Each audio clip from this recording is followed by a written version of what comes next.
चलिए, good evening, good afternoon, good morning, नमस्ते। Cost of capital को कंटिन्यू करते हैं और उसमें का इलस्ट्रेशन 17, 16 जो बड़े बड़े क्वेश्चंस है वो सॉल्व करते हैं, जो एग्जाम ओरिएंटेड क्वेश्चंस है। अब अपन वहां तक पहुंच गए। अर्लियर सेशंस में हम लोगों ने इंडिविजुअल सोर्सेज का कॉस्ट फाइंड आउट करने के है ना सारे क्वेश्चंस सॉल्व कर लिए। Now in this particular illustration आपको क्या क्या करना है, यहां पे आपको बुक वैल्यूज दिए हैं प्लस आपको मार्केट वैल्यूज दिए हैं और question is asking you to calculate WACC। एक बार चेक कर लीजिए क्या क्या बोला है। देखो, बुक वैल्यू के बेसिस पे कितना कॉस्ट आएगा वो निकालो, मार्केट वैल्यू के बेसिस पे कितना कॉस्ट आएगा वो निकालो। अब बेटा मार्केट वैल्यू के बेसिस पे कॉस्ट निकालना है कि मार्केट वैल्यू के बेसिस पे वेट्स निकालने, वेट्स निकालने हैं और फिर कॉस्ट पे अप्लाई करना है। कॉस्ट दोनों जगह सेम यूज करेंगे अपन, बुक वैल्यू वेट्स में भी सेम और मार्केट वैल्यू वेट्स में भी सेम। हम कॉस्ट पहले कैलकुलेट कर लेंगे, फिर दो अलग अलग वर्किंग नोट बनाएंगे जिसमें बुक वैल्यूज यूज होगा और जिसमें मार्केट वैल्यूज यूज होगा और उसमें से वैग निकल के आएगा। ठीक है, चलिए लेट्स बिगिन। क्या क्या दिया है, capital structure of the companies as under. अब देखो भाई साहब, देखो आप जो है ना फाउंडेशन तक कुछ अलग चीजें पढ़ते हो। कैपिटल का मतलब क्या पढ़ा है आपने 11 12 में? अब you are in CA inter, लेकिन कैपिटल का मतलब क्या पढ़ा है आपने? Assets minus liabilities, right? But that is owners fund. वो जो कैपिटल आप बोल रहे हो वो ओनर्स का फंड है। What do you understand by capital employed here? Capital employed is जितना पैसा आपने बिजनेस चालू रखने के लिए लगा के रखा है, that include long term debts too. समझा? ये वर्ड समझ लेना। अब कैपिटल स्ट्रक्चर कैसा है बताओ, कैपिटल स्ट्रक्चर कैसा है? आ, पहला क्या है, डिबेंचर से पार वैल्यू कितना उसका 100 रुपीज और 5 लाख वैल्यू है उसका। फेस वैल्यू कितना है 5 लाख। अच्छा ये बुक वैल्यू रहेगा, ये जो है ना ये बुक वैल्यू है, मतलब बुक्स में से एक्सट्रैक्ट करके हमने निकाला है, बुक वैल्यू है ये, बुक्स में का वैल्यू। उसके बाद में प्रेफरेंस शेयर 100 रुपए का है, 5 लाख ये भी है। इक्विटी शेयर से 10 रुपए के और 10 लाख के। ठीक है, अगला पार्ट, इन्हीं लोगों के वापस से मार्केट प्राइसेस दिए क्या आपको? मार्केट प्राइसेस कितना है? डिबेंचर्स का है 105 रुपया, प्रेफरेंस का है 110 रुपया और इक्विटी का है 24 रुपीज, राइट? उसके बाद एडिशनल इंफॉर्मेशन दिया है, बोला है 100 पर डिबेंचर रिडीमेबल एट पार।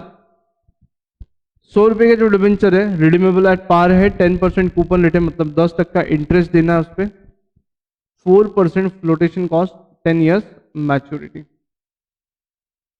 ठीक है, दूसरा 100 per share preference share redeemable at par, 5% coupon rate, मतलब डिविडेंड देना है इतना, 2% flotation cost and 10 years maturity. की डेटा है इसके बारे में। Lastly equity share has 4 rupees flotation cost and market price is 24 rupees per share. वो यहां पे भी लिखा था, सेम उन्होंने वापस नीचे रिपीट किया। The next year expected dividend is ₹1। बोले तो ये D1 है क्या आपका? Expected dividend D1। Annual growth rate is 5%। Firm has a practice to paying all earnings of the firm in the form of dividend. जितना EPS है उतना dividend हम बना देते हैं। तो बेटा इस पे से अर्निंग्स का पता चल जाएगा, कंपनी कितना अर्न करता है। अब काम गिरता नहीं गिरता अलग बात है, यहाँ पे अर्निंग्स का पता चल जाएगा अपने को। क्या पता चलेगा? Earning. Now next, corporate tax rate is 30%। Use yield to maturity method, yield to maturity method calculating cost of debentures and preference share। ओए शाबाश, क्वेश्चन लंबा होएगा। देखो वैग निकालना बहुत सिंपल सा काम है, लेकिन वैग निकालने के लिए जो तैयारी करके रखना है आपको इंडिविजुअल सोर्सेज का कॉस्ट, वो थोड़ा लेंदी रहेगा। जैसे ये दोनों में क्या बोला है, cost of debentures and cost of preference shares कैसे निकालना है? YTM से। YTM निकालना मतलब IRR निकालना है, और IRR निकालने के लिए आपको ट्रायल एंड एरर मेथड लेना है, बराबर? तो 4 बार डिस्काउंटिंग करना पड़ेगा आपको, मतलब 2 बार डिवेंचर्स के लिए, 2 बार प्रेफरेंस के लिए, उसमें भी एक बार पॉजिटिव एक बार नेगेटिव आए तो ठीक है, नहीं तो और एक आधा ट्रायल लेना पड़ सकता है। ठीक है, यहां तक ठीक है? Have you got the point? एक एक सॉल्व करें अब। नहीं नहीं नहीं नहीं हो सकता है, लेकिन इन्होंने क्या बोला है, वाईटीएम यूज करो। देखो सुनो, this question can also be solve by other formulas for debentures and preference. Redeemable वाला फॉर्मूला जो है ना उससे सॉल्व हो सकता है, but specifically question mentions that, इसलिए हम वही करेंगे जो क्वेश्चन बोल रहा है। ठीक है, अपन कर सकते हैं दूसरा मेथड अपन ले सकते हैं, लेकिन आपको वही करना होगा जो क्वेश्चन बता रहा है, क्वेश्चन जो बोल रहा है वही आपको करना होगा बेटा, अलग कुछ नहीं कर पाएंगे आप। क्लियर है? चलो next.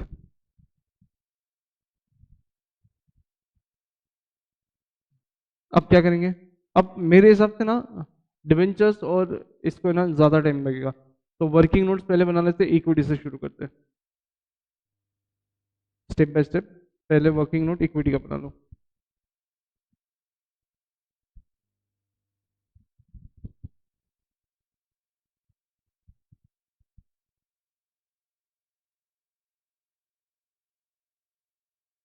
Hmm,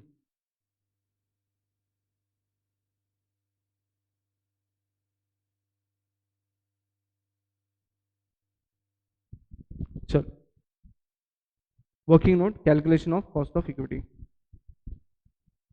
cost of equity. Can you can you calculate by Gordon's growth model? Can we go by Gordon's growth model? चलो, अब देखो गॉर्डन्स ग्रोथ मॉडल आप कैसा लिख सकते हैं, यहाँ पे D1 दे रखा है कि इन्होंने बोला एक्सपेक्टेड डिविडेंड 1 रुपया रहेगा, तो भाई D1 will be 1 rupees. P0 कितना है? 24, लेकिन फ्लोटेशन कॉस्ट भी है क्या? P0 24 है और फ्लोटेशन कॉस्ट 4 रुपया है। ठीक है, तो देखो यहाँ पे मैं फॉर्मूला लिख लेता हूँ, P0 minus flotation cost is equal to D1 divide by KE minus G। चलो 24 - 4 is equal to 1 divide by KE। Growth कितना है इसका? 5% का एक्सपेक्टेड ग्रोथ दिया है। चलिए फिर अब 20 KE डायरेक्टली मैं कर रहा हूँ ट्रांसपोज, 20 KE 20 × 5%, बे पंचे 10, 1 रुपया आता है क्या?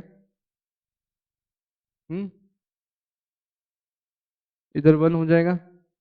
20 KE इज इक्वल टू 2, फिर KE is equal to 10%।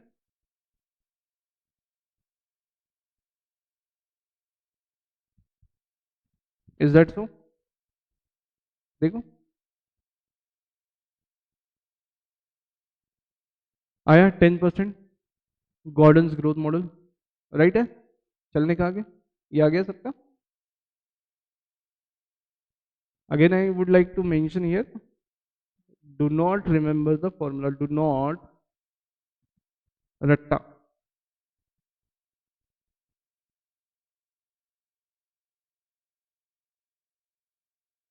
Do not रट्टा, रट्टा मारना है क्या आपको? नहीं। चलिए नेक्स्ट पार्ट।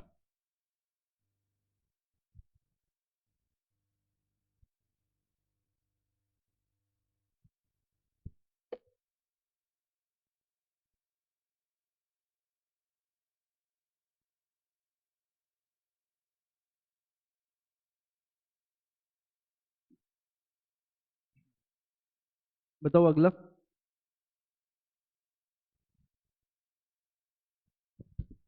अगला पॉइंट, अब कॉस्ट ऑफ क्या निकाल लेंगे अपन? कोई भी ले लो, प्रेफरेंस ले लो या तो डेट ले लो, कौन सा लेना है?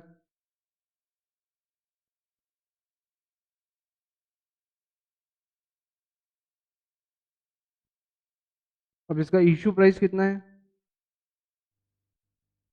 इश्यू प्राइस या फिर मार्केट वैल्यू कितना है? 110 रुपया। फ्लोटेशन कॉस्ट कितना है? एक काम करो, सुनो सुनो सुनो सुनो, वर्किंग नोट 2 यहाँ पे प्रेफरेंस कर लो, यहाँ पे डेट कर लो, डन। अब मार्केट प्राइस प्रेफरेंस का कितना है, 110 रुपया। फ्लोटेशन कितना है, दोनों में कितना है, 2% है कि अलग अलग है, तो 2,4, ठीक है। प्रेफरेंस के लिए 2%, कितना आएगा 110 का 2%, 2 पॉइंट माइनस कर दो,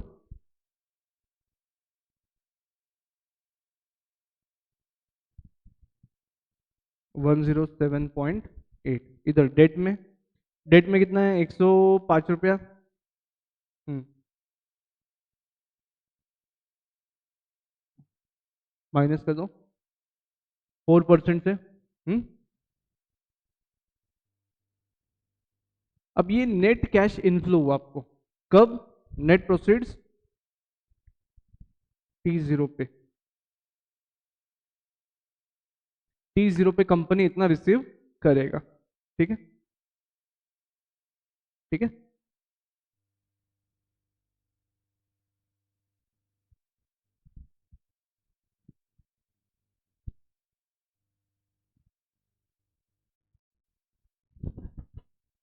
T0 पे कंपनी इतना रिसीव करेगा, इज दैट सो। चलो अब क्या करते हैं, दूसरा वर्किंग नोट, तीसरा वर्किंग नोट, वर्किंग नोट 3। मुझे एक बात बताओ, इस पर कितना इंटरेस्ट जाएगा,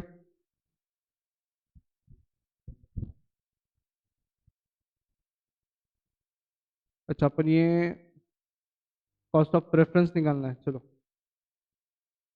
पहले कॉस्ट ऑफ प्रेफरेंस ले लेते हैं।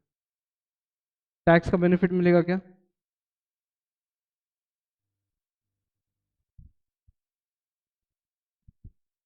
नो टैक्स बेनिफिट, ओफू, मतलब अपने अंडरस्टैंडिंग के लिए, आपने समझ के लिए लिखा अपन ने ओफू, चलो कोई टैक्स बेनिफिट नहीं मिलेगा, तो अपने को इंटरेस्ट कितना देना है इस पे डिविडेंड, सॉरी डिविडेंड, डिविडेंड देना है 100 का 5 रुपया। तो बेटा इसको साइड में लिख लो ओफो अगेन, ये एन्युटी हो जाएगा आपका। रिडम्पशन वैल्यू कितना है इसका, एट पार आएगा ना फिर, अगर रिडम्पशन वैल्यू बोला नहीं है तो एट पार आएगा ना। रिडम्पशन वैल्यू कितना आएगा,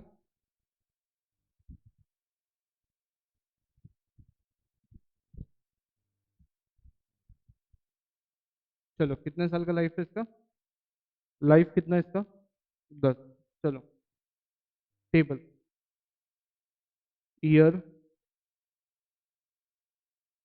1 से 10 एंड 10 ईयर्स, यहाँ पे लिखो डिविडेंड, रिडम्पशन, यहाँ पे आएगा 5 रुपया, यहाँ पे आएगा 100 रुपया।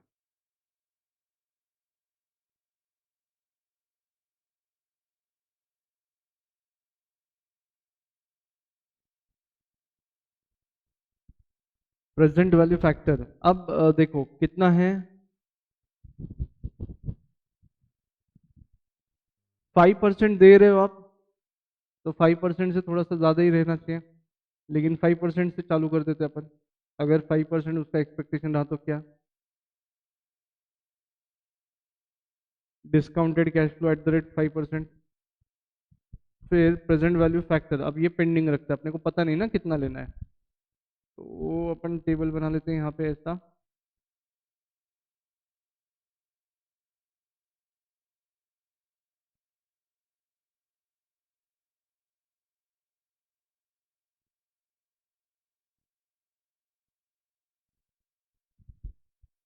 चलो कैलसीज, फैक्टर लेना है 5% का, प्रेजेंट वैल्यू फैक्टर लेना है 5% का, तो कैसे लेंगे, 1/1.05 इक्वल टू करते चलना है स्टेप नंबर 12 तक, राइट और रॉन्ग, राइट, 12 तक जाना है, 0.6139 और जी टी दबा देना है, तो 7.7217, अब इंटू 5 करके इक्वल टू करना है, तो डिस्काउंटेड कैश फ्लो 38.61 कर लेते हैं, एंड 100 इंटू 0.6139 इक्वल टू, तो 61.39, तो जीटी मार लो, इट इज 99.99, बोले तो 100।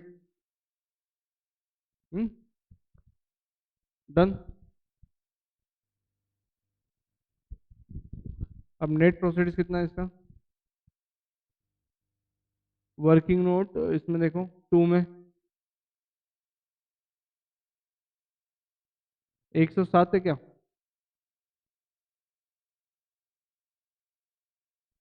तो 7 रुपया 80 पैसा एनपीवी पॉजिटिव आया।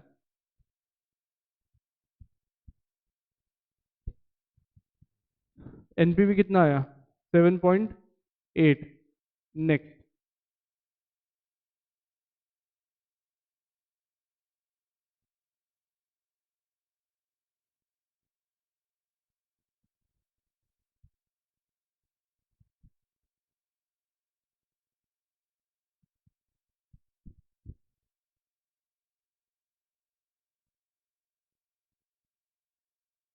अब यहाँ पे गड़बड़ क्या कर रहे हैं अपन?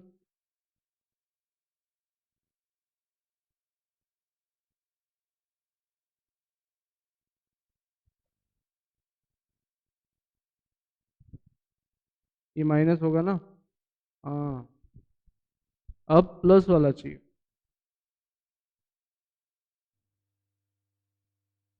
प्लस वाला चाहिए तो बढ़ाना पड़ेगा कि कम करना पड़ेगा डिस्काउंटिंग? अरे कम करना पड़ेगा। डिस्काउंटिंग रेट बढ़ाया तो एनपीवी और कम होते जाएगा, और डिस्काउंटिंग रेट कम किया तो एनपीवी बढ़ते जाएगा। नहीं तो डिस्काउंट रेट कम करना पड़ेगा। अब पॉजिटिव लाना पड़ेगा ना। एक एनपीवी नेगेटिव है तो एक क्या लाना पड़ेगा? पॉजिटिव। तो अब करो, 3% से ट्राई करते हैं। करो।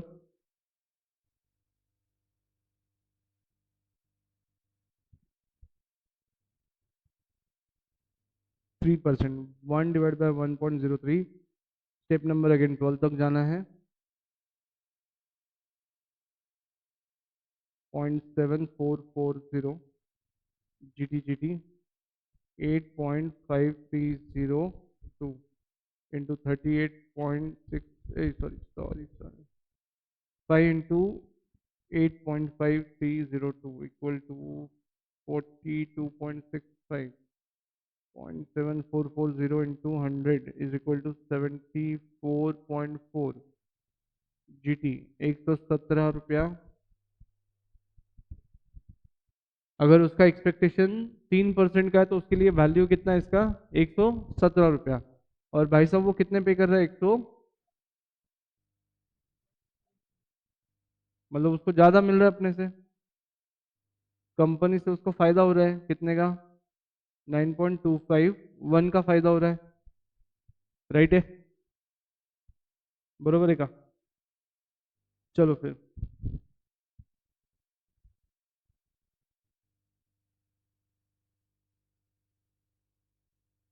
Lower rate plus NPV at lower rate divide by NPV at lower rate minus NPV at higher rate and difference of higher rate and lower rate.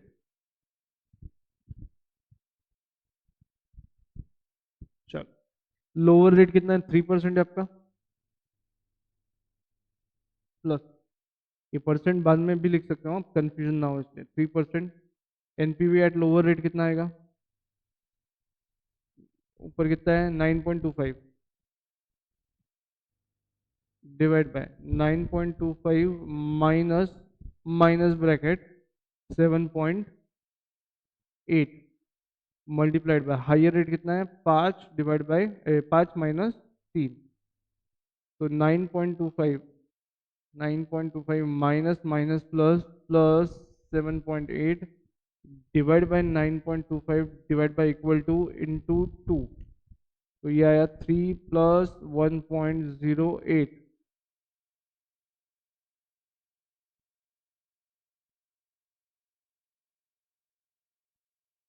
इतना कॉस्ट ऑफ रेफरेंस आया क्या आपका? हम्म?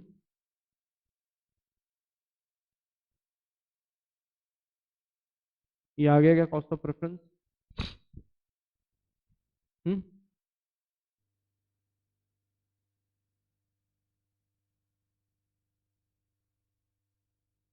डन। चलो अगला part.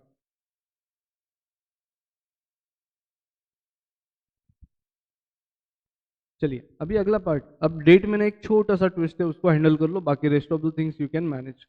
Date वाले part में आ जाओ। वर्किंग नोट कितना है देखो, ये fourth working note number 4, cost of debt. चलो क्या मैनेज करना है देखो, मुझे एक बात बताओ, इंटरेस्ट कितना जाएगा यहाँ पे? 100 रुपये पे कितना? तो कितना आएगा? 10 रुपया। अच्छा, टैक्स बचेगा क्या इस पे? कितना है टैक्स? कितना? 3 रुपया बच जाएगा। तो तुम्हारे लिए नेट कॉस्ट कितना है? Net cost in the form of interest कितना? 7 रुपया। क्या हर साल ये पे करने वाले अपन? तो इसको एन्युटी ट्रीट कर लो क्या?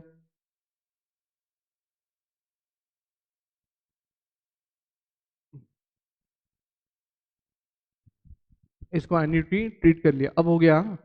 टैक्स बेनिफिट का फायदा मैंने कर लिया, अब डिस्काउंटिंग करना है। सेम वे ये टेबल बना के सॉल्व करना है। इसमें एक ये है प्रेजेंट वैल्यू ऑफ एन्युटी है और प्लस एक सिंगल कैश फ्लो है। हाँ, रिडम्पशन कितना होएगा इसका? 100 रुपया है क्या? अच्छा, फ्लोटेशन कॉस्ट अपन ने ऊपर निकाल के रखा है, देखो कितना आएगा इससे। इनिशियली 100.8 आएगा, निकाल के रखा है ना वर्किंग नोट 2 में, ठीक है। चलो, और रिडीम कितने पे करेंगे? 100 पे। चलो, year, same table again, year, cash flow, फिर पर्टिकुलर्स लिख देते हैं, कैश फ्लो के पहले पर्टिकुलर्स लिख देते हैं।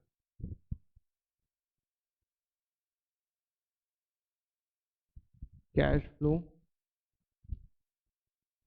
Present value factor at the rate discounted cash flow, present value factor at the rate discounted cash flow. अब भाई साहब पहला ट्रायल कर लेते हैं अपन।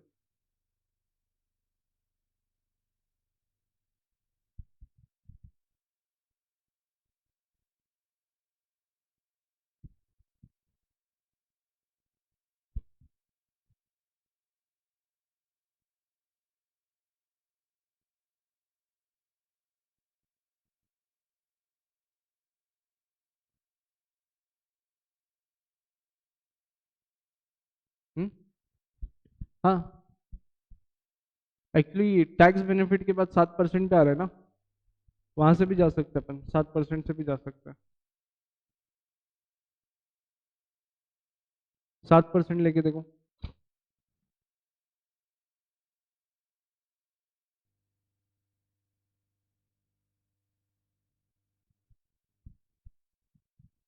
1 to 10 and 10th year, 1 to 10 interest आएगा। इंटरेस्ट आएगा 7 रुपीज एंड रिडम्पशन वैल्यू कितना आएगा?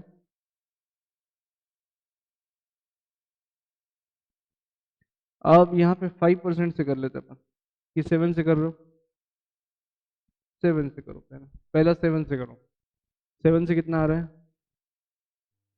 100 रुपया, क्योंकि देखो 7% से ही कॉस्ट दिए, 7% से ही चल रहा है, तो यहाँ पे आपका आंसर आना चाहिए 100।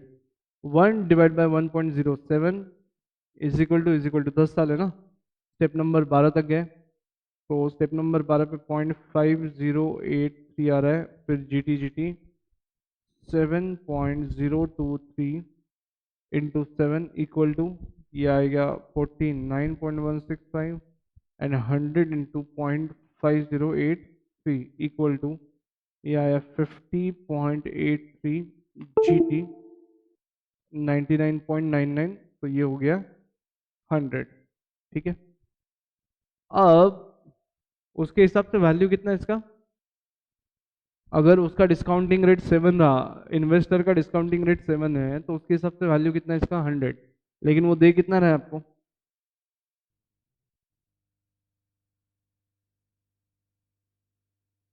100 पॉइंट,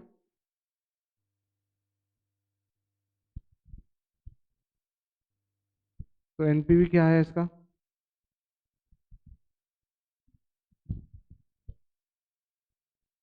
ठीक है, आप करो। क्या? अरे बेटा, ये एक्यूरेट, हाँ ये मतलब देखो अब इसमें से हिंट क्या मिलेगा? 0.8 नेगेटिव आया है तो जीरो करने के लिए थोड़ा सा छोटा सा डिस्काउंटिंग रेट होना जरूरी था, इससे थोड़ा सा अंदर आएगा। देख, आपका कहना ये है कि 7% का आंसर ले लो, मे बी ऐसा कहना है आपका, बट सुनो, 0.8 है बोले तो 1 रुपए के आसपास का फर्क है। वो कम करने के लिए आपको डिस्काउंटिंग का जो रेट है ना वो थोड़ा सा कम चाहिए। मतलब आपका जो आने वाला आंसर है ना वो 7 पॉइंट के मतलब 7% के नजदीक नजदीक है, लेकिन 7 से थोड़ा सा कम है। ये समझ लो बात, ठीक है, ये हिंट आपके लिए। चलो अब 5% से कर लेते हैं फिर। पहले ट्रायल में अगर नेगेटिव आया है तो डिस्काउंटिंग रेट कम करके करो।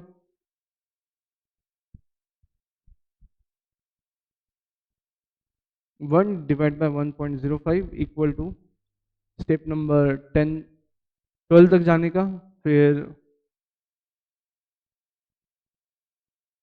Okay, 0.6139 GT 7.721 into 7 equal to 54.05, 0.6139 into 50.83 equal to 31.20। फिर GT 115,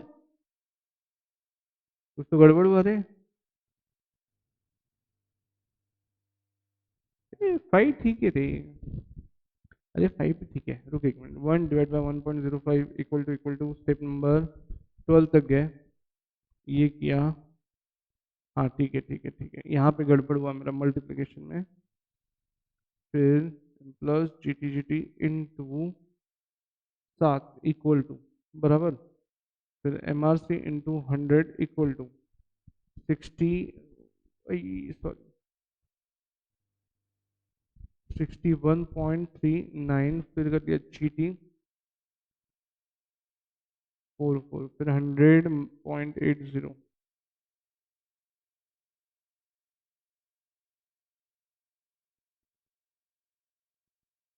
डन।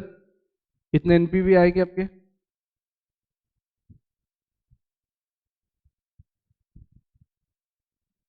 एनपीवी आएगा इतना। चलो, IRR is equal to lower rate plus NPV at lower rate divided by NPV at lower rate plus sorry minus, लिखते time यही करना,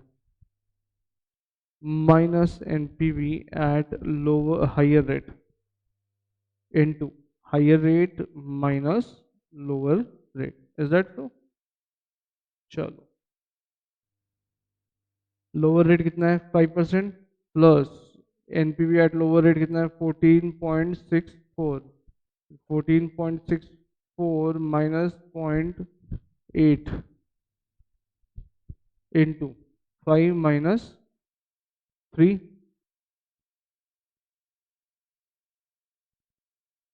हम्म,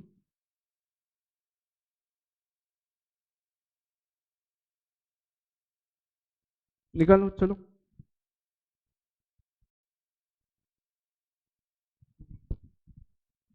कितना है 14.64 plus 0.8 divide by 14.64 divide by equal two into 2 1.89 plus 6.89।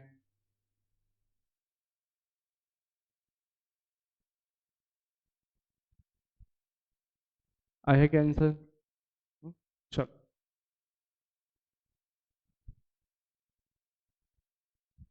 देखो, कैलसी लो, bracket solve करो पहले। 14.64 minus, वो minus minus है बेटा तो ऐड करना पड़ेगा। चलो next.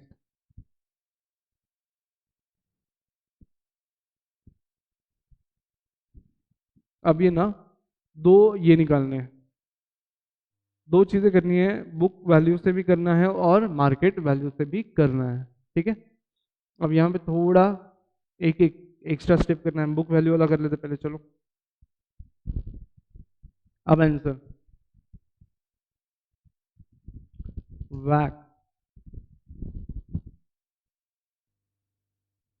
Using book value wait,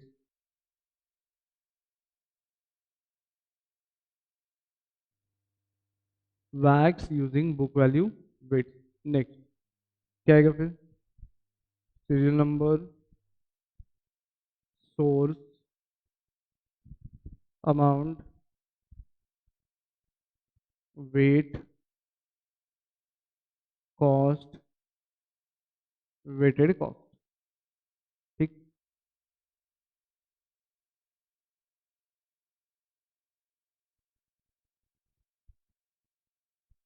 equity, preference share and debentures. कितना कितना अमाउंट बुक वैल्यू के हिसाब से? वैसा नहीं रे, टोटल, वैसा नहीं, टोटल 5 लाख, 5 लाख, 10 लाख। तो अपने को 10 लाख ऊपर लेना है पहले, 10 lakh, 5 lakh, 5 lakh.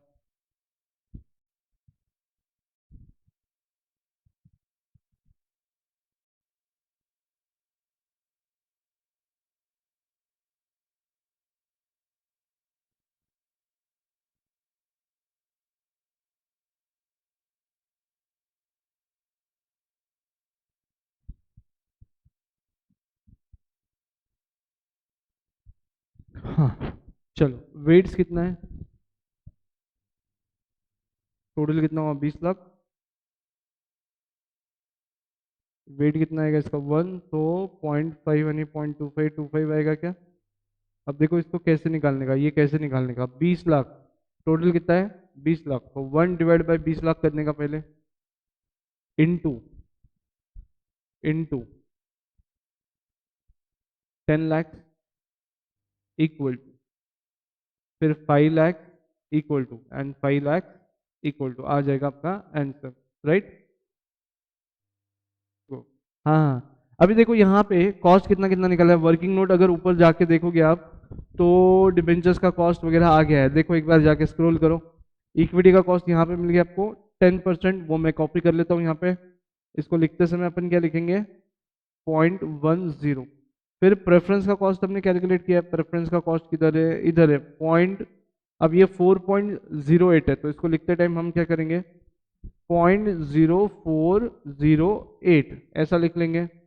And lastly date का कॉस्ट कितना है, 6.89, तो इसको लिखते समय आपको क्या करना है, 0.0689। अब सर ऐसा कैसे लिखे तुमने, भाई ये क्वेश्चन अगर होगा तो मैं बता दूं, सुनो।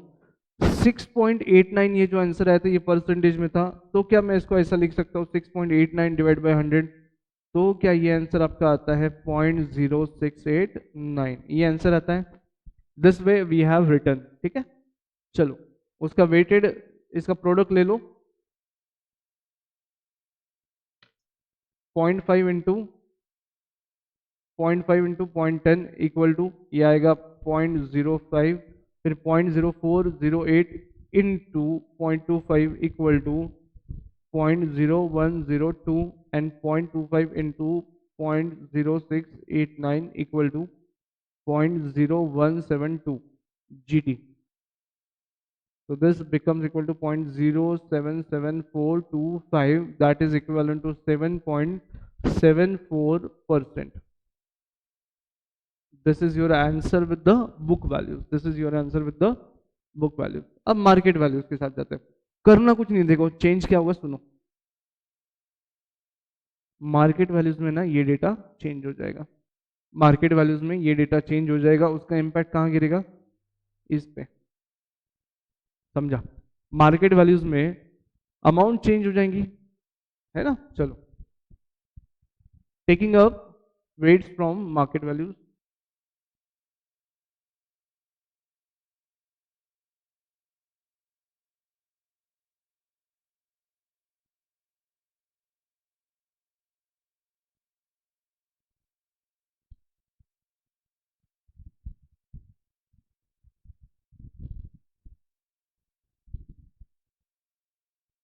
Market value weights. चलो अब कैसे निकालने का वो,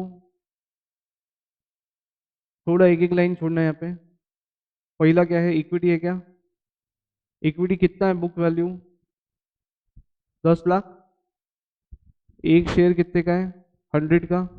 और मार्केट वैल्यू कितना उसका, 105। निकाल दो।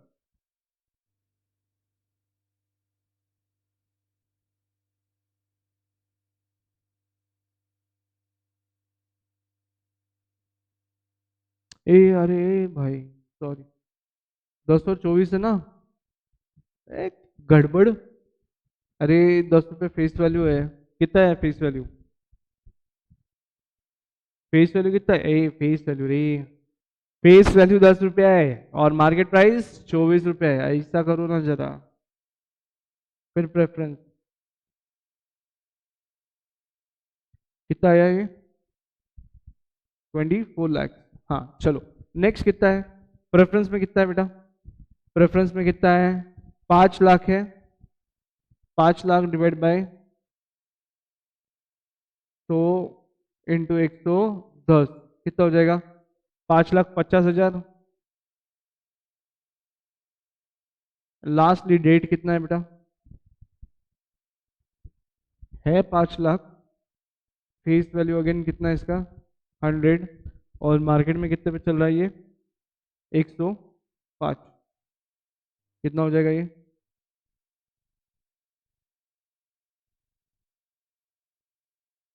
Calculate the weights. अब वेट्स कैसे कैलकुलेट करने हैं, टोटल ले लो पहले इसका तो, 24 लाख प्लस 5,50,000 प्लस 5,25,000 कितना आया, 34,75,000। इतना आया क्या भाई। अब इसको कर दो divide by 1 divide by equal to, तो कुछ वैल्यू दिख रहा रहेगा आपको, 0.0000287776। अब क्या करना सुनो, इनटू 24 लाख इक्वल टू 0.69। 5,50,000, सुनो कुछ नहीं, 5,50,000 इक्वल टू 0.15। ठीक है, एंड लास्टली 525, 5,25,000 इक्वल टू 0.151। तो ये 151 आ रहा है, हे थोड़ा गलत, तो इसको पूरा लेना पड़ेगा। हाँ तो फिर वो पूरा ले लो, थोड़ा इसको आगे स्ट्रेच करो, ठीक है। नेक्स्ट चलो, अब कॉस्ट कितनी है, 0.1 ऊपर के वर्किंग नोट से, 0.0408 एंड 0.0689। चलो करो कैलकुलेट, लास्ट के कॉलम में W इंटू के।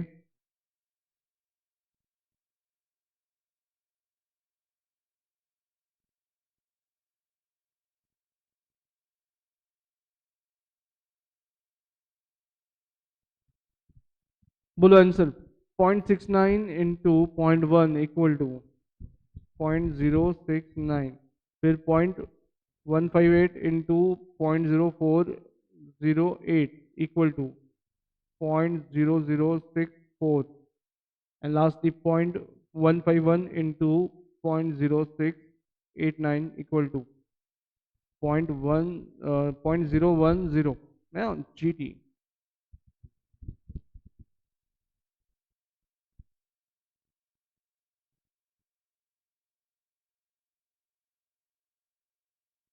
डन।